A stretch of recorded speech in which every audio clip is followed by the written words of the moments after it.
안녕하십니까. 한양대학교 관광연구소 행복여행센터에서 일을 하고 있는 송석규라고 합니다. 오늘 콜로키움 세션으로 발표를 할 내용은 아프리카에 대한 내용으로서 아프리카의 관광을 바라보는 시점에 있어서 이미지와 팀 그리고 서비스 퀄리티에 대해서 좀 알아보면서 대략적인 부분을 살펴보고자 합니다. 물론 아프리카에 대한 지식은 현재 한양대학교 유럽아프리카 연구소에 계시는 다른 모든 분들보다는 부족한 부분이 있겠지만 아프리카에 대한 내용을 정치 외교학적인 부분뿐만이 아니라 관광학자의 눈으로 바라보는 것도 새로, 새롭게 느껴지시지 않을까 해서 준비를 해보았고요. 오늘 다룰 내용은 관광학 중에서도 이미지와 팀, 그리고 서비스 퀄리티에 대해서 살펴봄으로써 아프리카의 관광이 조금은 더 발전해 나갈 부분에 대해서 이야기를 해보고자 합니다. 자세한 내용은 다음 슬라이드를 보면서 설명을 더 해 나가도록 하겠습니다. 우선 목차를 알아보겠습니다. 첫 번째 세션에서는 세계의 관광 현황과 아프리카의 관광 현황에 대해서 잠깐 살펴볼 예정이고요.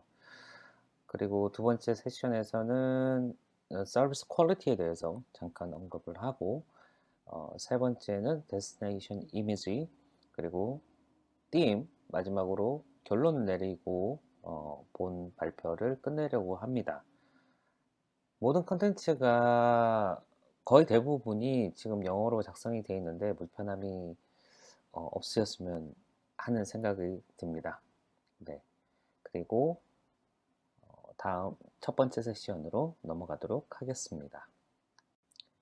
첫 번째 부분은 아프리카의 관광에 대해서 알아볼 텐데요.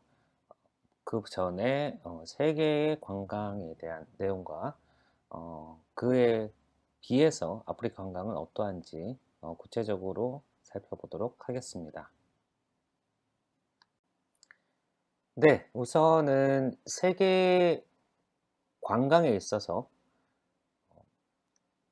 탑 10 국가를 선정된 것을 지금 자료를 보여드리고 있는데요. 2019년도 기준으로 선정된 자료입니다. 왜냐하면은 코로나 팬데믹이 발발된 이후에 그 국가들의 관광객 방문객 수를 산정하는 것에는 약간 글을 바탕으로 순위를 선정한다는 것 자체가 약간 무리가 있기 때문에 코로나 팬데믹이 발발하기 전에서 가장 최근, 그래서 2019년도에서 탑 10 국가가 선정된 것을 지금 자료로 가지고 왔고요.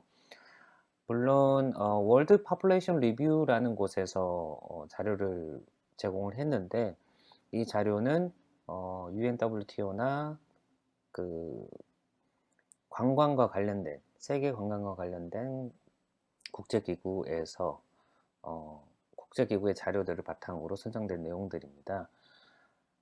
여기 10위권 내에 들어가 있는 국가들을 보시면 프랑스, 스페인, 이탈리아, 터키, 그 다음에 독일, 영국 등 모두 좀 대부분의 나라가 유럽 국가들이고요.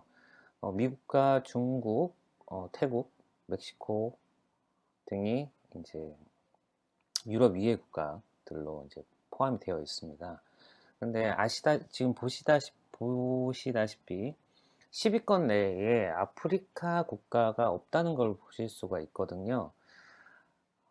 그래서 이런 부분들을 봤을 때 그러면 아프리카 국가는 왜 없을까? 라는 부분에 대해서 생각을 한번은 해봐야 될 것 같습니다. 그래서 한번은 조금 더 살펴보시고요. 다음 자료를 보시면서 왜 그럴까를 한번 더 생각을 해보시는 것이 좋을 것 같습니다.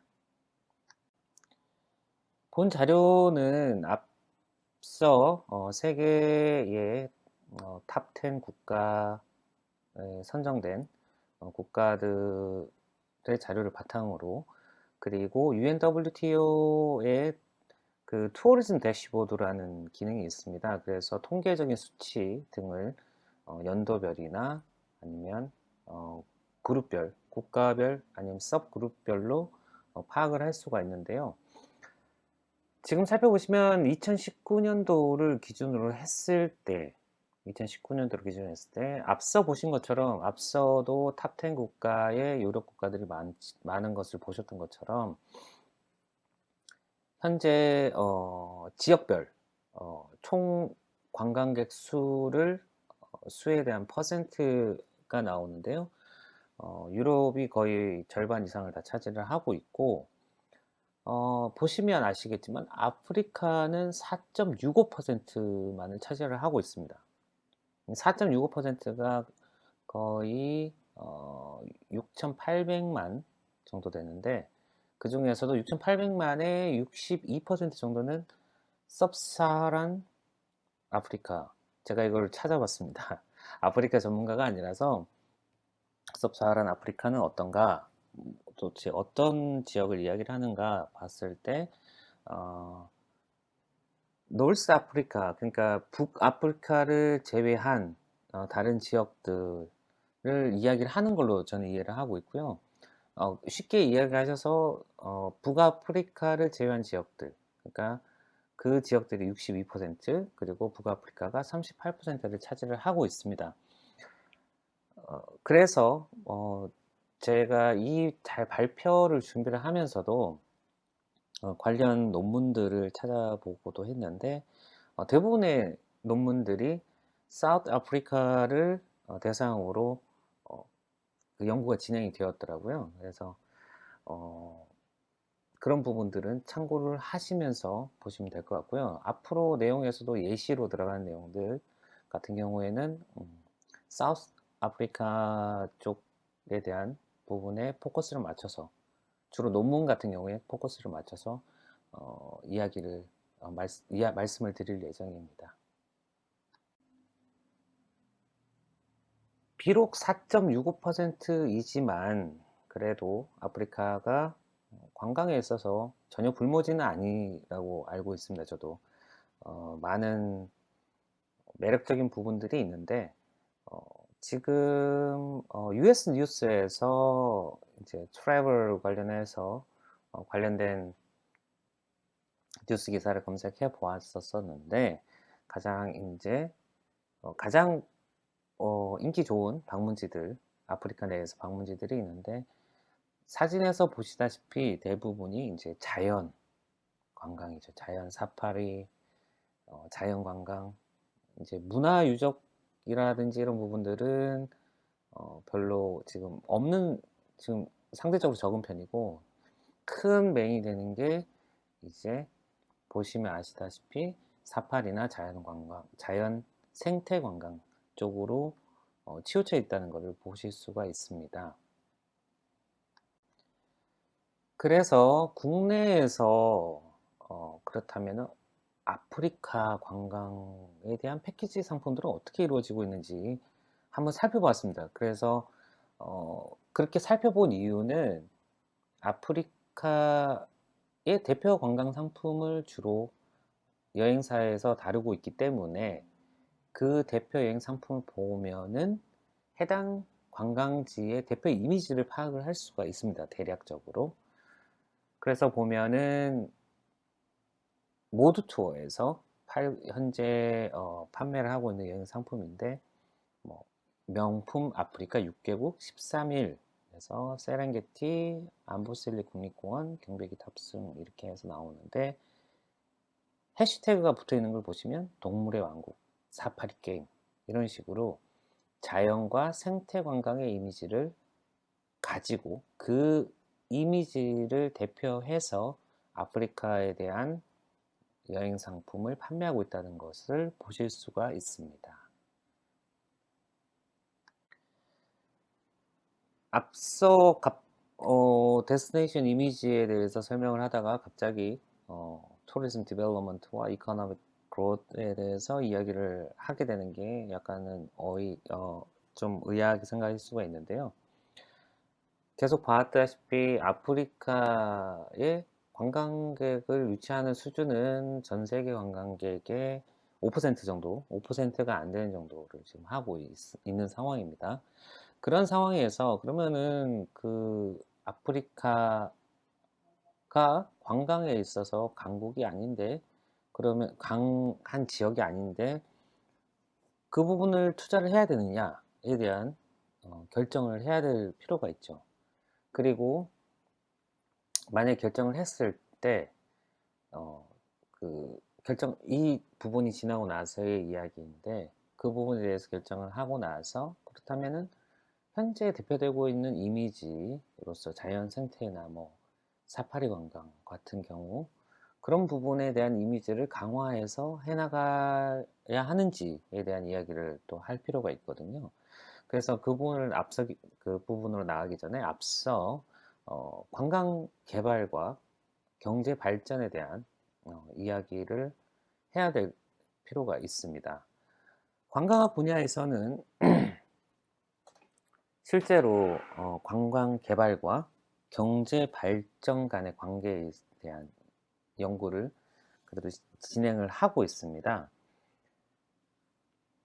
물론 다른 부분도 있지만 일단은 사우스 아프리카를 예를 들어서 보면은 이 부분은 연구는 아니고 OECD 라이브러리에서 나온 공개적인 자료이고요. 공식적인 자료인데 2017년도 기준으로 했을 때 관광 분야가 GDP에 직접적으로 기여하는 바가 1,300억 원, 1,300억 원이 아니죠. 1,300억 잘인데 잘이 사우스 아프리카의 화폐 단위라고 하더라고요. 저도 찾아봤는데 한화로 환산을 하면은 1조 원이 넘는 정도의 규모이고요.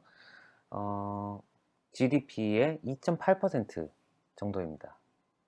그리고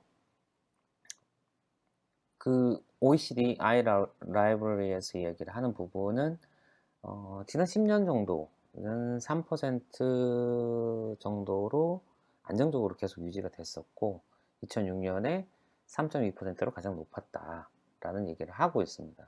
그리고 고용 효과도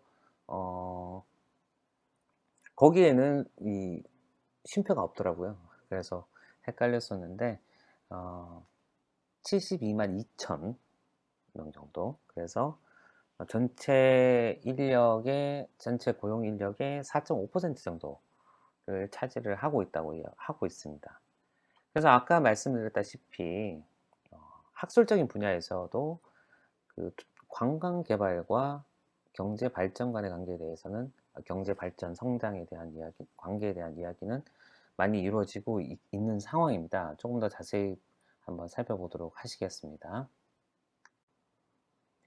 네, 앞서 말씀드렸다시피 학문적인 분야, 아카데믹 분야에서도 그 경제 성장과 관광 개발 간의 관계를 어, 규명하는 시험하는 살펴보는 연구들이 많이 이루어져 있습니다. 아프리카에 맞추어서 논문을 찾아보다 보니 그나마 최근 논문을 찾아보려고 노력을 했는데 2020년에 퍼블리시가 된 오디히암보와 나샤라는, 제가 정확하게 발음을 한 건지 모르겠습니다. 철자 그대로 읽은 거라 만약에 틀렸더라도 이해를 해주시고 그 이 두 명이 2020년도에 퍼블리시한 논문에서 그 표를 가지고 왔습니다.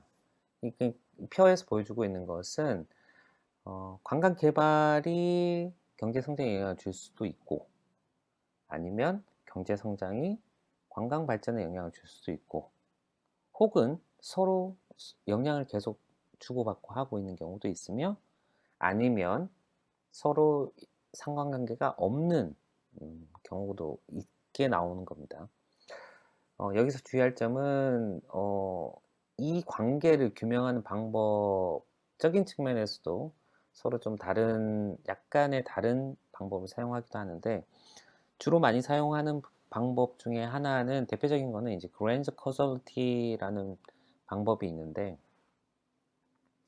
어, 제가 알기로는 그랜저 커저리티 방법을 개발한 사람이 이제 뭐 노벨 경제학상을 받았다는 이야기도 제가 듣긴 했는데 그렇게 해서 투어리즘 그 시계열 자료를 바탕으로 해서 서로 두 변수 간에 상관관계가 있는지 인과관계에 대해서 살펴보는 겁니다. 저도 자세하게 한 번 논문을 이 관련해서 써보기는 했었지만 상당히 쉬우면서도 약간은 설명하는데 어려움이 있긴 합니다. 네.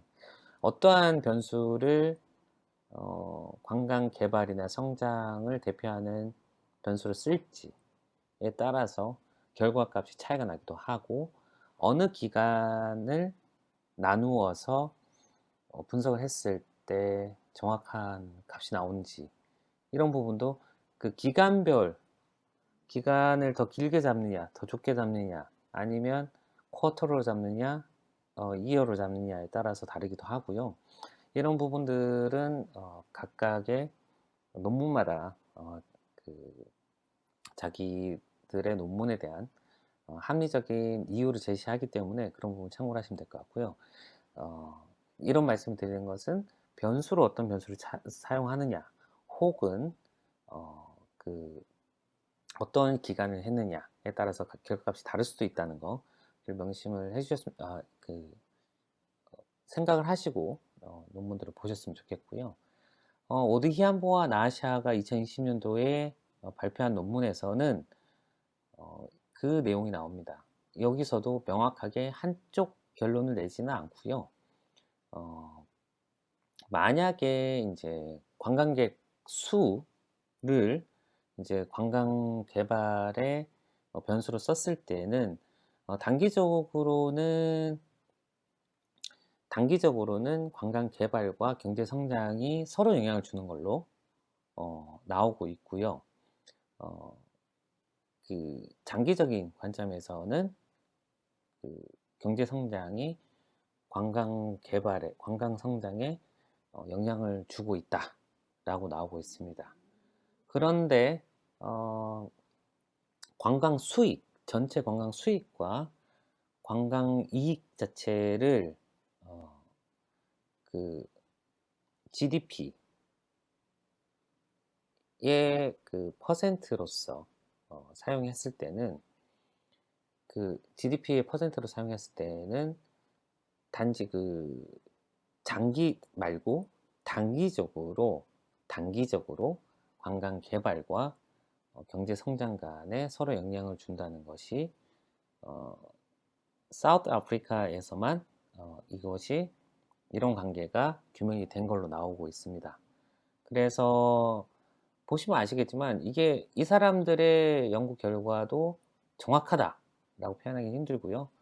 이 사람들이 사용한 방법 그리고 수집한 기간 그 다음에 사용한 변수에 따라서 결과값이 다 다르게 나오고 있다라는 점을 이해를 해주셨으면 좋겠고 이걸 보여드리는 이유는 결과적으로 경제 성장과 관광은 떼어낼 수 없는 관계가 있다라는 것을 그러니까 사우스 아프리카 같은 경우에는 관계가 있다라는 것을 보여드리기 위한 거였고 제가 말씀드리고 싶은 것은 현재 이게 디벨로핑 컨트리가 많은 곳이지 않습니까?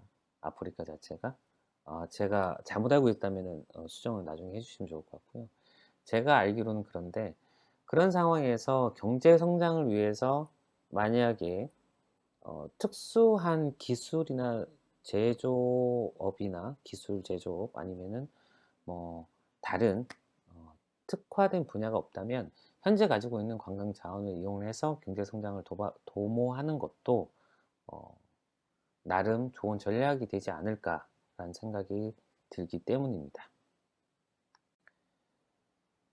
앞서 말씀드린 것처럼 관광 개발이 경제 성장을 이끌 수도 있습니다. 물론 경제 성장이 관광의 성장을 이끌 수도 있지만 둘은 떼어놓을 수 없는 관계이기 때문에 그 아프리카, 특히 사우스 아프리카 같은 경우에도 관광 분야에 투자를 해서 관광을 성장시킴으로써 많은 관광객들을 유치를 하고 그 수익으로 경제를 더욱더 성장시키는 과정이 필요하다고 저는 생각이 들고요. 그래서 그렇다면 관광을 개발하고 더 발전시키기 위해서는 필요한 것이 무엇일까? 물론 많은 부분이 있습니다. 하지만 제가 이제 뽑는 거는 그 서비스 분야와 그리고 어, 관광지의 이미지, 띠임이라고 표현하는데, 뭐 한국말로는 이제 테마라고 쉽게 표현을 하는데, 테마나 이미지에 대한 부분을 저희가 고려를 해야 될 것 같은데요.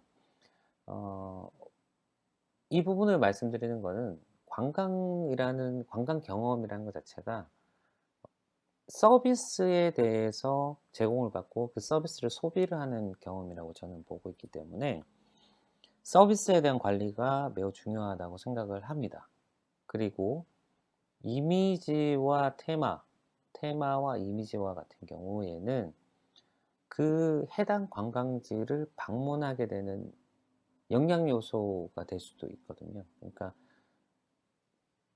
해당 관광지를 선택하게 되는 요인으로 작용을 할 수도 있고, 그리고 현지에서 관광 경험을 하는 데 있어서도 보다 색다른 혹은 생각지 못했던 만족, 이런 것들을 얻을 수 있는 부분이라서요.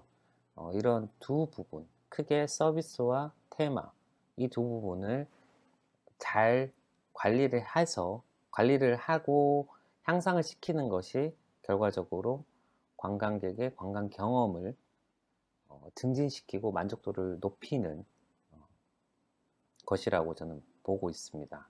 그래서 서비스와 테마에 대해서 말씀을 드리고 싶고요. 앞으로 두 번째 세션에서 자세한 두 번째, 세 번째 세션에서 보다 더 자세한 이야기를 말씀드리도록 하겠습니다. 앞서 말씀드린 것처럼 이제 두 번째 세션에서는 서비스 퀄리티와 서비스 스케일에 대해서 잠깐 간단하게 말씀을 드리고 넘어가 보자 합니다. 아니, 왜 관광을 이야기하다가 갑자기 서비스를 이야기하느냐, 이렇게 말씀하실 수가 있는데요.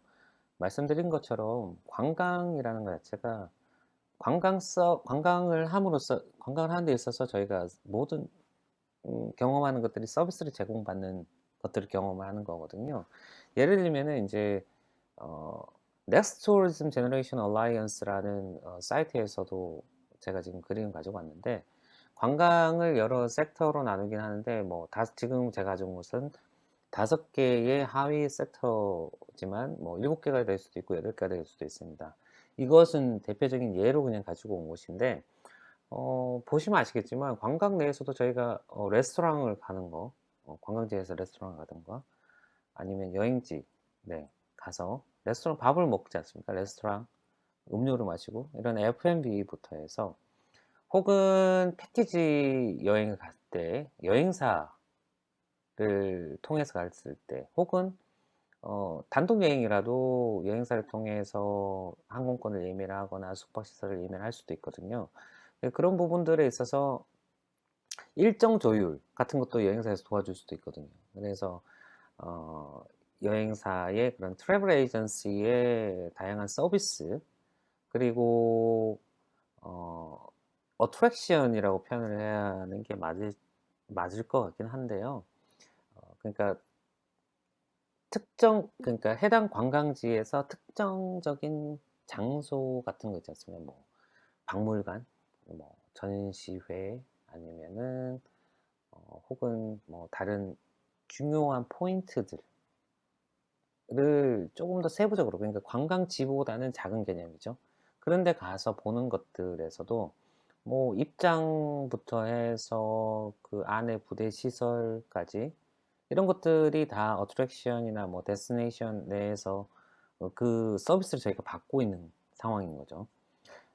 서비스라는 게 이제 저희 뒤에서 더 설명을 할 텐데, 이게 뭐 물리적인 환경 자체도 서비스 안에 포함이 되거든요. 더 자세하게 뒤에서 얘기를 말씀드리겠습니다. 그리고 마지막으로 인제 뭐 호텔 같은 경우에 호텔 객실이라든지 호텔 안에서 뭐 피트니스 센터를 이용할 수도 있고 풀장을 이용할 수도 있고 아니면은 뭐 비즈니스 센터를 이용할 수도 있는데, 이런 것들을 다 서비스로 받는다는 거죠. 결과적으로 관광은 어 여기서 한 번 더 하나 더 말씀드리면, 뭐 트랜스포테이션 자체도 어 그 서비스의 일종이기 때문에 서비스를 받는다고 볼 수 있습니다. 이게 결과적으로 제가 여행을 출발하기 전부터 해서 집에 돌아올 때까지 이 과정을 쭉 생각을 해 보시면 서비스를 받지 않고 있는 상황이 거의 없다고 보시면 될 겁니다. 네. 그렇기 때문에 저는 이제 투어리즘을, 그러니까 관광을 개발하기 위해서는 그 관광에 관련된 서비스들을 관리하고 향상시키는 게 중요하다라고 보고 있는 것입니다. 서비스가 중요한데요. 많은 연구가 이루어졌습니다. 물론 관광 분야 전에 경영학 쪽에서 서비스 매니지먼트의 분야에서 서비스에 대해서 어떻게 그 품질을 측정할 수 있는지, 왜냐하면 측정을 할 수 있어야 그것이 관리가 되기 때문에 라는 표현을 쓰거든요.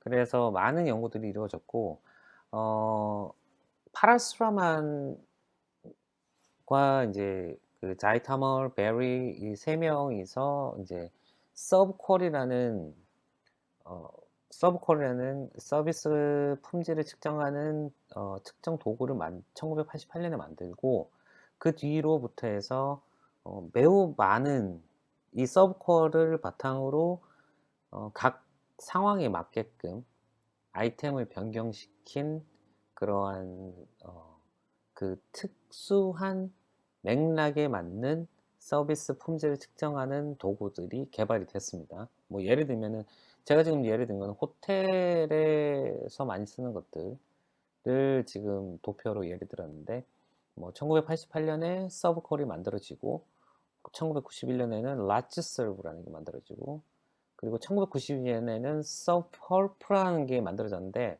이 서브펄프는 서브퀄이 어 그 기대와 실제 만족 수준, 만족이 아니라 어 인지된 성과, 그러니까 호텔에, 만약에 호텔을 예를 든다면 '호텔에서 나는 이 정도의 서비스를 받을 거야.'라고 기대한 것과 실제 나는 가 보니까 '이 정도밖에 안 돼. 이 정도 이내.'라는 이 기대와 실제 인지된 그 서비스 성과 간의 차이를 통해서 만족과 불만족, 아니면 서비스 품질의 높고 낮음을 판단하는 건데, 서펄프는 이 기대하는 수준을 빼고 실제 서비스 품질이, 서비스가 어떻게 어 인지되는지, 성과가 어떻게 인지되는지만을 측정을 해서 하는 거고요.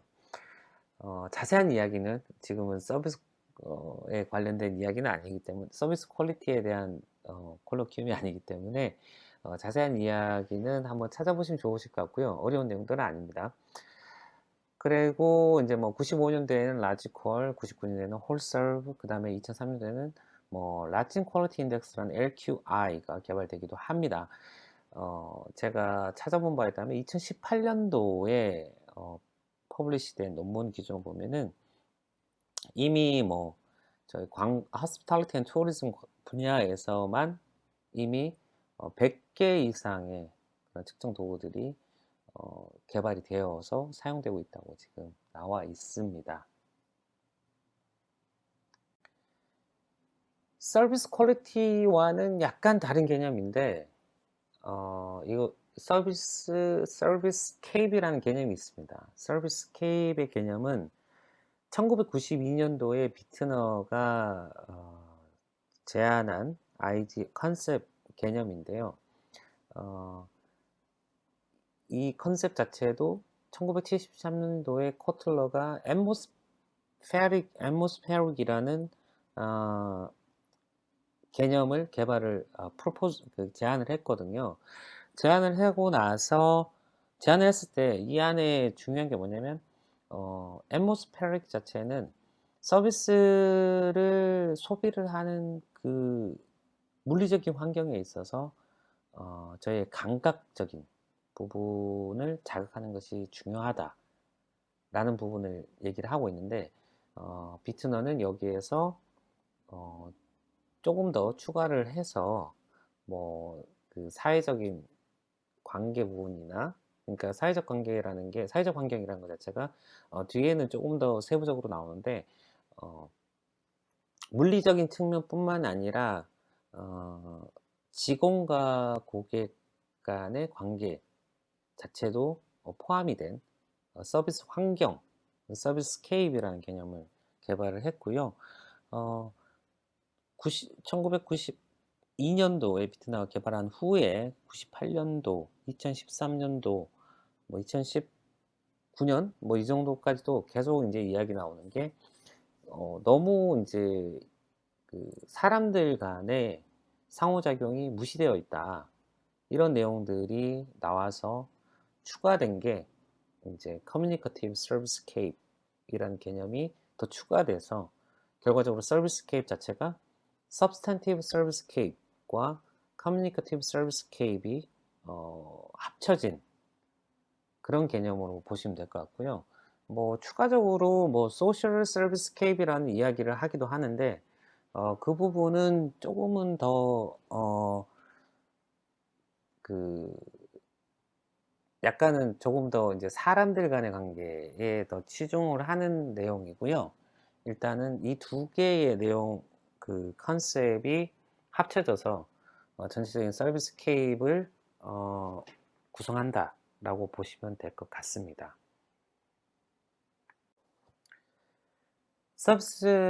서비스케이프에 대해서 말씀을 계속 드리고 있었는데요. 음 아까 말씀드린 것처럼 지금 이 표 자체는 피잠과 타시라는 학자가 2019 년도에 experiencecape이라는 개념을 제안을 하면서 앞에 servicecape에서 나왔던 내용들을 약간 종합한 그런 내용들인데요.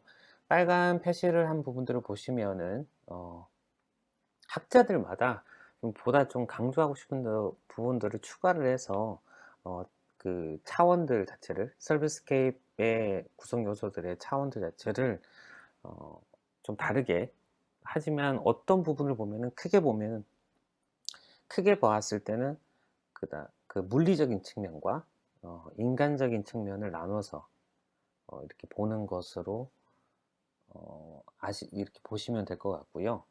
어 말씀드렸다시피 서비스 환경 자체를 그렇게 두 개로 나눠서 보면 되고, 앞서 말씀드렸던 서비스 퀄리티에서는 이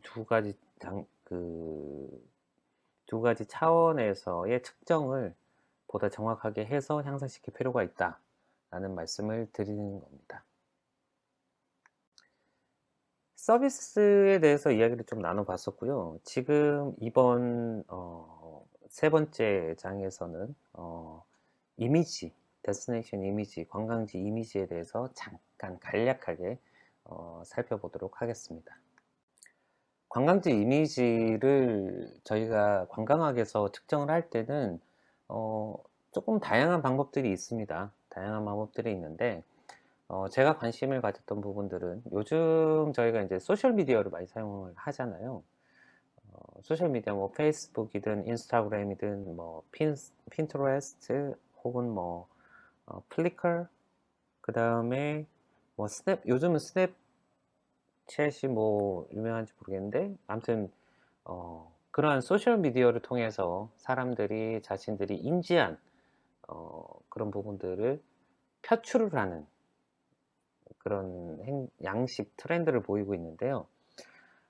그런 부분들을 볼 수 있는 것이 인제 perceived 이미지입니다. 그러니까 인지된 이미지. 관광지에 간 사람들이 혹은 앞으로 올 수도 있는 사람들이 그 해당 관광지에 대한 이미지를 어떻게 인식을 하는지가 인제 perceived 이미지라고 보시면 될 것 같고요.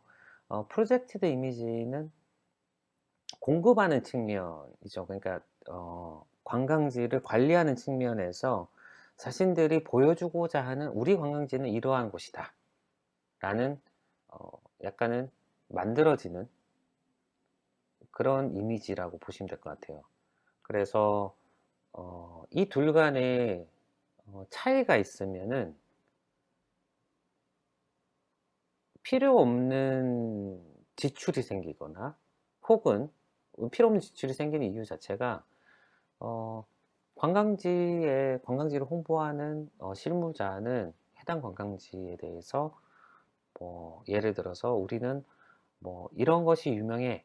우리는 이런 것을 대표하는 관광지야."라고 홍보를 계속하고 있는데 정작 그 관광지를 갔다 온 사람이거나 혹은 관광지에 대해서 어 알아보고자 하는 사람들이 봤을 때는 저기는 그 홍보를 담당하는 사람이 보여주는 이미지와는 다른 이미지로 봤을 때는 그 마케팅의 홍보 마케팅 전략에 문제가 있다고 봐야 되거든요. 그러면은 그 문제가 있는데 쓸데없는 비용을 소모하고 있다는 얘기죠. 그런 부분들을 방지하기 위해서는 어 그리고 보다 많은 사람들이 흥미를 가질 만한 이미지를 만듦으로써 더 많은 관광객을 유치하기 위해서는 이 인지된 이미지와 이 보여주는 이미지가 어 동일한 것이 동일한지 안 한지를 보고 동일하게 만드는 것이 필요하다고 생각이 됩니다. 그렇다면 동일한지 안 한지 어떻게 알 수가 있느냐라는 질문이 나올 수가 있는데요. 예를 제가 인제 사용했었던 방법 논문을 쓸 때 사용했었던 방법을 바탕으로 말씀을 드리자면 인지된 이미지는 아까 말씀드린 것처럼 소셜 미디어에서 인제 자료를 가져올 수가 있습니다. 저와 같은 경우에는 어 핀터레스트에서 해당 관광지를 넣고 사용자들이 올린 이미지들을 그러니까 사진들을 수집을 하는 거죠. 사진들을 다 수집을 하고 그리고 그 해당 관광지가 보여주고자 하는 이미지는 해당 관광지에 인제 미국 같은 경우에 이제 DMO Destination Marketing Organization 이라는 그 조직이 있는데 어 한국으로 생각하자면 뭐 한국관광공사가 될 수도 있고 아니면 지역의 DMO가 될 수도 있는데 해당 그 마케팅을 하는 공공기관의 기관의 홈페이지에 들어가서 거기서 보여주고자 하는 이미지를 반영하는 사진들을 다 수집을 하는 겁니다. 그래서 이 사진들을 각각 저희가 기존 연구들에서 가지고 온 카테고리를 기준으로 혹은 그 카테고리를 약간 변형해서 그 기준으로 분류를 합니다, 각각. 그리고 그 분류가 일치하는지 대표하는 것들의 대표하는 그 perceived 이미지와 projected 이미지 각각에 포함된 사진 카테고리들의 비율이 어느 정도 일정한지를 비교를 함으로써 서로 인지한 것과 보여주고자 하는 것이 어느 정도 일치하는지를 파악을 할 수가 있습니다. 그렇게 함으로써 이게 동일한 방향으로 가고 있는지 아니면 서로 다른 것을 향해서 가고 있는지를 파악을 할 수가 있고요. 저도 보니까 보츠와나 투어리즘 인제 DMO와 같은 역할을 하는 기관으로 보이는데요. 여기서도 인제 사진을 이렇게 올려 놨는데 보면은 거의 인제 생태관광 이쪽이거든요. 그래서 만약에 이제 뭐 인스타그램 같은 경우에 사진이 많이 올라오니까 인스타그램 같은 데서 사진들을 다 수집을 하는 거죠. 수집을 해서 이게 정말 그 사람들도 생태 관광을 인지를 하는지 아니면 그 생태 관광 내에서도 그 세부적인 요소가 있지 않습니까? 뭐 나는 정말 그 자연 관광 자연 안에 뭐 이런 웅장한 자연을 즐기고 싶다는 사람들이 있을 수도 있고 아니면은 '난 동물을 보는 게 너무 좋아.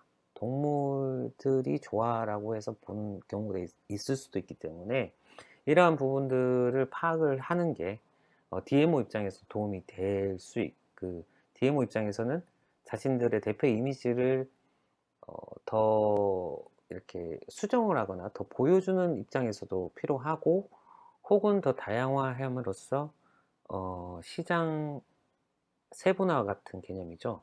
관광객들이 요구하는 어, 그 원하는 추구하는 이미지를 파악을 함으로써 그들에게 원하는 어, 그 관광 경험을 제공함으로써 보다 많은 관광객들을 이끌어낼 수 있다고 봅니다.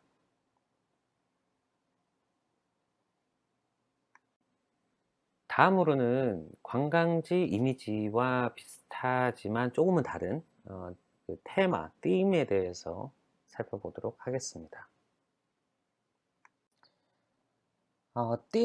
테마에 대해서 조금 더 이제 구체적으로 살펴보려고 하는데요. 뭐 어려운 내용은 아니고요. 관광지 이미지와 비슷합니다. 비슷하지만 이미지가 조금 더 추상적인 개념, 추상적인 개념이라면 테마는 조금 더 구체적인 개념이라고 보시면 될 것 같습니다. 여기서 보여주다시피 띠은 가상의 저희가 설정을 할 수가 있습니다. 설정을 해서 보여주기식. 그러니까 약간은 프로젝티드 이미지 같은 느낌입니다. 프로젝티드 이미지 같은 느낌으로써 띠임을 사용함으로써 관광객에게 조금은 더, 여기서는 이제 관광객이라는 표현보다는 고객이라고 표현을 하는데, 고객에게 조금 더 새로운 경험을 줄 수가 있는 거죠.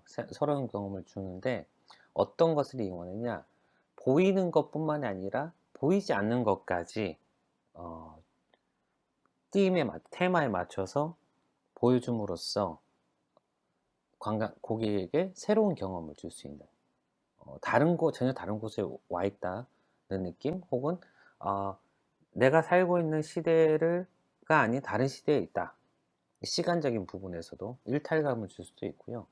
그래서 테마를 사용하는 관광 쪽, 특히 관광지 뿐만이 아니라 주로 이제 레스토랑이나 호텔과 같은, 아니면은 저희가 주로 가는 뭐 테마파크, 띵파크, 어뮤즈먼트 파크죠. 그런 놀이공원에서도 많이 사용하고 있죠. 디즈니랜드 같은 경우에. 그래서 그런 부분들을 설명을 하는 부분이고요. 많은 연구자들이, 건강학에서 많은 연구자들이 띠에 대해서 어, 정의를 나름대로 내리고 사용을 하고 있습니다. 그래서 제가 선행 연구들을 봤을 때는 띠임이라는 거는 보이는 것들, 그 다음에 보이지 않는 것들을 수단 이제 사용을 해서 그런 것들을 변형시켜서, 아니면 원하는 바대로 조작을 해서 보여주는 것 자체가 이제 띠임을 사용하는 거다라고 보시면 될 것 같습니다. 오스트롬이라고 발음을 하는 게 맞는지 모르겠는데, 오스트롬이 계속 띠임에 대해서 최근까지 연구를 계속 하고 있는데, 오스트롬의 2019년도 논문 같은 경우에 이제 띠임을 사용하는 목적에 대해서 얘기를 하고 있습니다. 이 사람이 정리를 해놨는데, 주로 이제 이야기를 하고자 하는 부분은 뭔가 새로운 경험을 줄 수 있다는 겁니다. 새로운 경험을 줄 수 있다는 거. 그리고 고객들에게 뭔가 일탈감, 혹은 이렇게 제가 환상 같은 느낌의 그런 분위기를 연출할 수 있는 그런 것들을 줄 수 있다는 얘기인데, 결과적으로 만족감을 높여준다는 겁니다. 고객이나 관광객이든 더 즐겁게 해주고 더 만족감을 준다는 그런 내용으로서 한번 참고를 해보시면 될 것 같고요. 그래서 가장 중요한 부분이 무엇이냐, 그래서 서비스 띠임을 사용함으로써, 테마를 사용함으로써 일반적으로 저희가 그냥 느낄 수 있는 서비스라는 것 자체를 하나의 특별한 경험으로 만들 수 있다라는 것입니다. 그래서 이것이 그 유럽뿐만이 아니라 미국, 중국, 뭐 아시아뿐만 아니라 많은 부분에서 레스토랑이나 호텔에서 이용을 하고 있고요. 아프리카에서도 자연 생태 관광 이미지에 맞춰서 그 띠임을 활용할지에 대한 여부는 한번 고민을 해봐야 될 부분이라고 생각을 하고요. 아까도 말씀드렸다시피 띠임 자체를 사용하는 것은 뭔가 기억하는 데 있어서도 기억에 남는 여행, 뭐 기억에 남는 관광 경험, 기억에 남는 뭐 관광 소비 경험, 서비스 소비 경험 이런 것들에 있어서도 크게 긍정적인 영향을 줄 수 있다라는 부분을 생각을 해주셨으면 좋겠습니다. 계속해서 말씀드리지만 이제 테마를 이용하지 않았을 때 뭐 정말 좋은 서비스 경험이라고 해도 슬프게도 이제 가장 쉽게 잊혀진다라는 이런 내용들이 있는데요. 어, 테마를 사용함으로써 잊혀지지 않는, 그리고 오히려 테마가 없었다면 그냥 밋밋하거나 오히려 부정적이게 느낄 수 있는 서비스 경험 자체를 보다 긍정적으로 만들어줄 수 있다는 점을 말씀드리고 싶습니다. 디스커션이라고 써놓긴 했는데, 그러면은 그런 생각을 하실 수가 있습니다. 그럼 뭐 어떤 띠임을 쓰는 게 가장 적절한 거야? 라고 물으실 의문을 가지실 수도 있는데, 어, 슈밋 앤 시몬슨이 그 테마의 카테고리를 9개로 나눠 놨었고요. 그 9개 중에서 적절한 것을 프로젝티드 이미지와 조금은 연관을 시켜서, 그리고 펄시브드 이미지와도 반영을 해서 띠임을 고르는 게 중요하다고 저는 생각이 듭니다. 뭐 예를 들면은 아프리카에서 프로젝티드 관광객들이 인지하고 있는 이미지와 보여주고자 하는 이미지가 그 뭐 동물들을 관광하는 뭐 사파리 투어인데, 뜬금없이 호텔이나 레스토랑에서 뭐 미식축구 테마를 사용한다거나 아니면 뭐 다른 뭐 별 상관없는 테마를 사용했을 때는 뭔가 이질감이 많이 느껴지거든요. 오히려 뭐 그게 정말 더 독특한 경험이다라고 느낄 수도 있겠지만, 그래도 그런 아까 드렸던 그런 인지된 관광 이미지와 보여주고 싶어하는 관광 이미지를 반영해서 테마를 결정하는 것이 필요하다고 보입니다. 그리고 이제 예로 보여드리는 이 내용들은 정말 뉴욕시에서 있는 그 라이브러리 호텔이라고 있는데, 각 객실을 약간 호텔의 객실을 도서관에 저희가 도서관에 보면 섹션별로 나눠져 있습니다. 뭐 사회학, 철학, 뭐 경영학, 뭐 이렇게 자연과학 해서 이렇게 섹션별로 나누는데, 그런 섹션별로 나눈 것처럼 이렇게 디자인 테마를 해서 한 부분들이 있거든요. 이런 부분들이 테마의 활용 부분이다 라고 보시면 될 것 같습니다. 앞서 말씀드린 것과 연관되어서도 뭐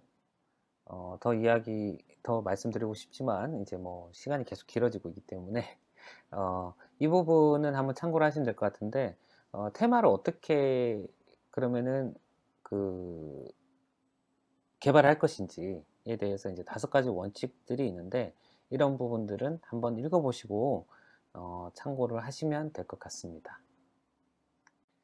네, 드디어 이제 마지막으로 결론 부분을 말씀드리고자 합니다.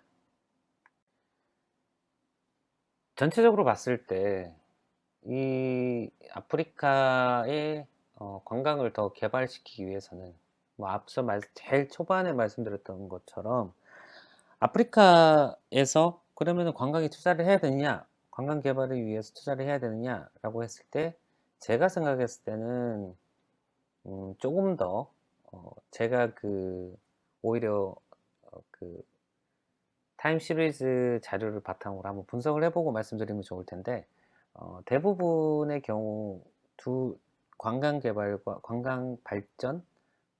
발전과 경제 성장 간에는 상관관계가 거의 있습니다. 모든 나라에서 있게 나왔던 걸로 저는 기억을 하는데, 제가 한번 돌려보고 말씀드리면 좋지만 그런 부분들, 관계가 있다는 부분들을 바탕으로 했을 때 아프리카에서도 관광을 통해서 경제 성장을 시킬 수 있는 여지가 있다라고 보이는데요.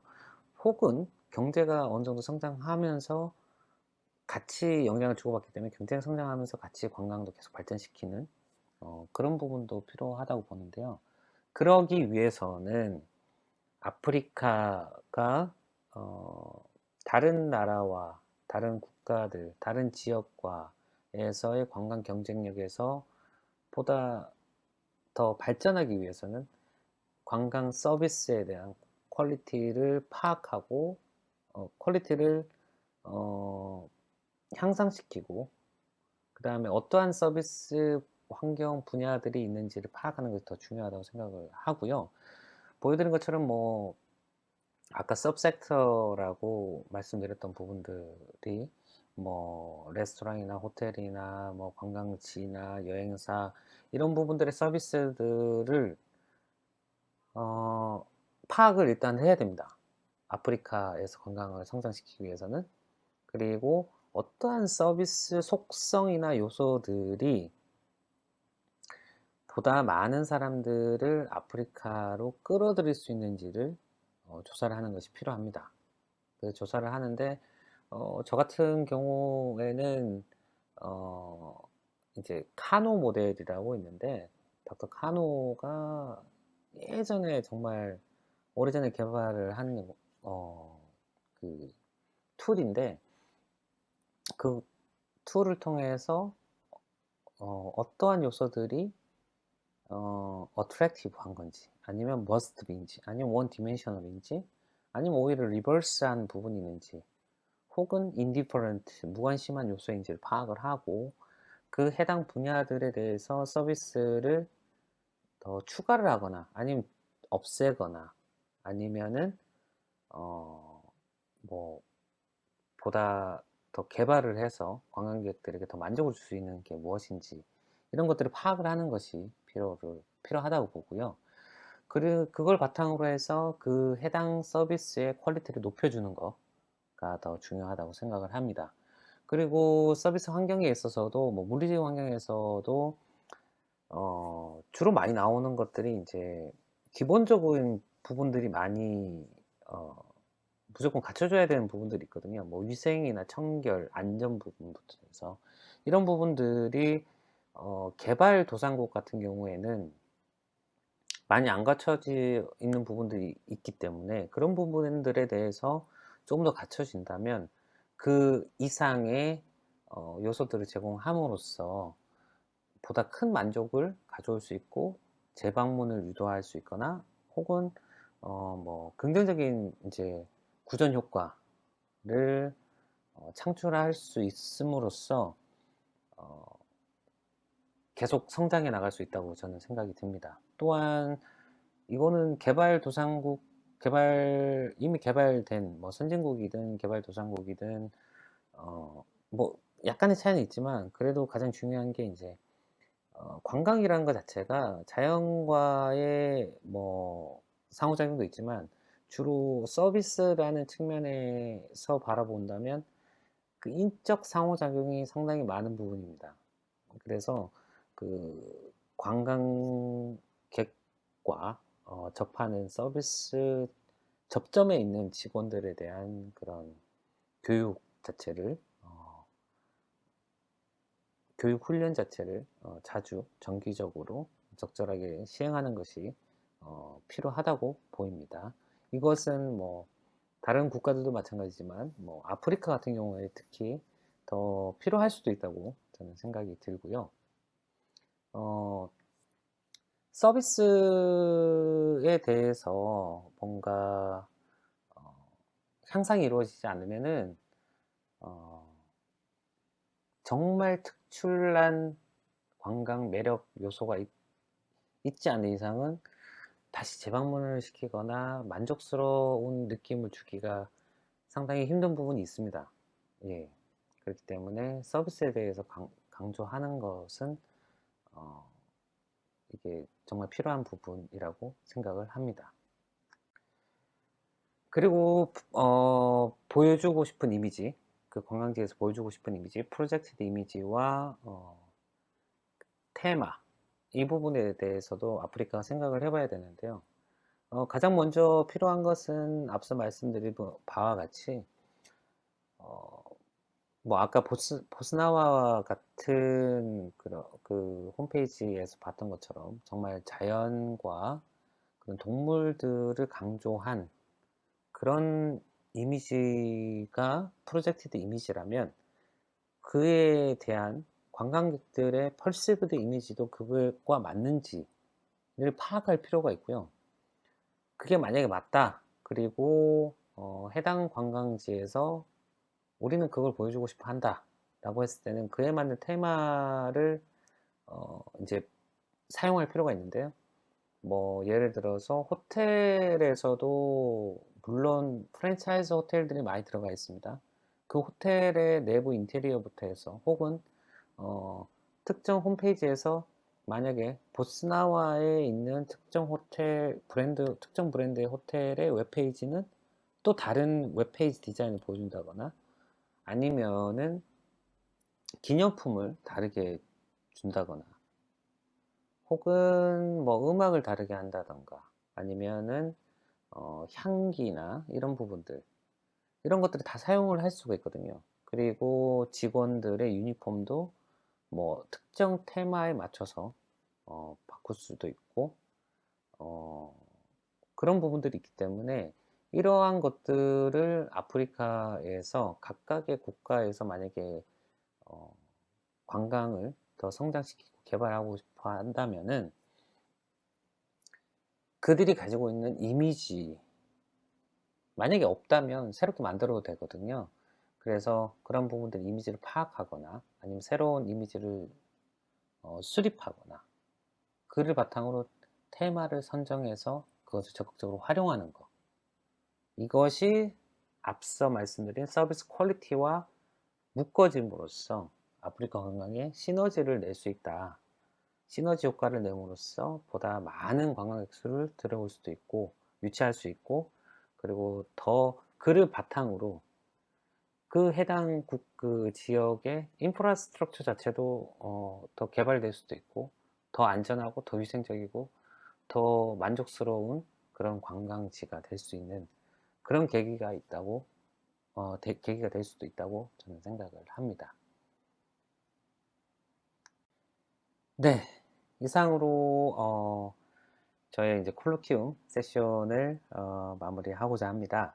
어, 좀 많이 부족한 부분이 있지만 그래도 아프리카의 국가들 물론 관광이 발전한 나라도 있습니다.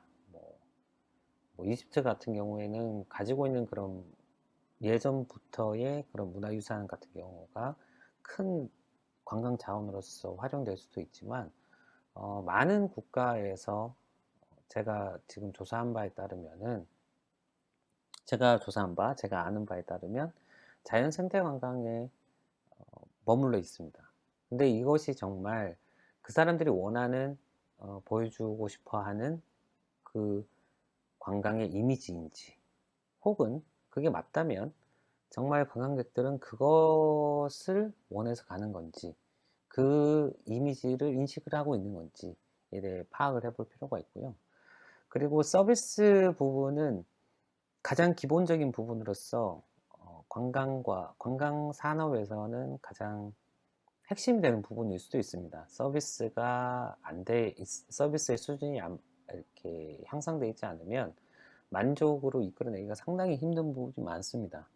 물론 관광이라는 특수한 상황이 있지만 그래도 서비스에 대한 서비스 수준에 대한 향상은 반드시 이루어져야 되고요. 그를 바탕으로 해서 더 추가적인 관광 경쟁력을 확보하기 위해서 말씀드렸다시피 어, 관광지 이미지를 바탕으로 한 테마를 선정을 하고 테마에 맞추어서 그 서비스 환경도 바꿀 수 있고 혹은 뭐 다른 그런 관광과 관광 경험과 관련된 모든 보이는 것과 보이지 않는 것 모든 것들을 포함한 것들을 그 테마에 맞춰서 설정하고 보여줄 수가 있습니다. 이러한 부분들이 아프리카 내에 관광 개발을 도모하는 국가들에게 필요한 부분이라고 저는 보이고요.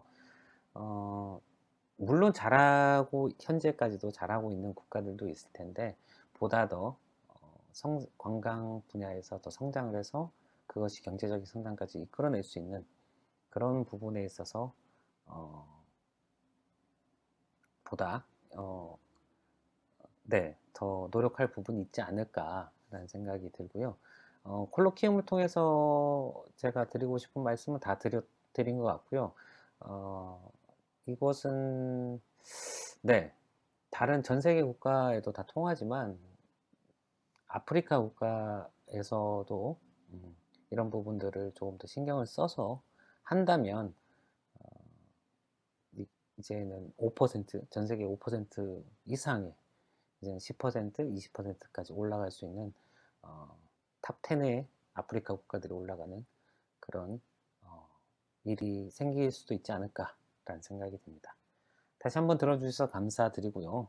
참고 자료는 뭐 제가 사용했던 그 참고 문헌 자료들은 필요하시면은 요청을 해주시면 제공을 해드리도록 하겠습니다. 다시 한번 이번 컬러키움 세션을 할 수 있게 기회를 주셔서 감사드리고요. 다시 한번 또 이렇게 경청을 해주셔서 감사합니다. 감사합니다.